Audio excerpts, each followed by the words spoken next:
అమ్మ షాప్ కి వెళ్ళి ఏం తీసుకురావాలి? 1/2 కేజీ మినప్పప్పు, ధూప్ స్టిక్, ఒత్తుల ప్యాకెట్లు, 2 అగ్గిపెట్లు, ఇంకంతే. అవి తీసుకొచ్చే. ఇంకేమైనా ఉంటే ఇప్పుడే చెప్పమ్మా, మళ్ళీ 10 సార్లు తిరగలేను. నాకేమన్నా నీలా మతిమారి పడుకున్నావా 10 సార్లు చెప్పడానికి?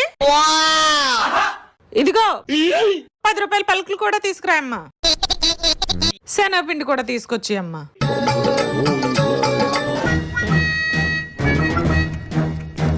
అమ్మా 5 రూపాయల అల్లం కూడా తీసుకొచ్చి అమ్మా. అన్ని ఒకసారి చెప్పొచ్చు కదా, బయటికి వచ్చి కరుస్తావేంటి? నాకేం వినిపించట్లేదు. తీసుకొచ్చి అమ్మా, తీసుకొచ్చి.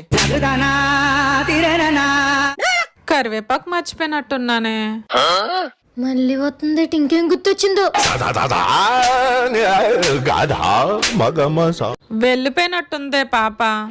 అమ్మను మించి దైవం ఉన్నదా, ఆత్మను మించి అద్దం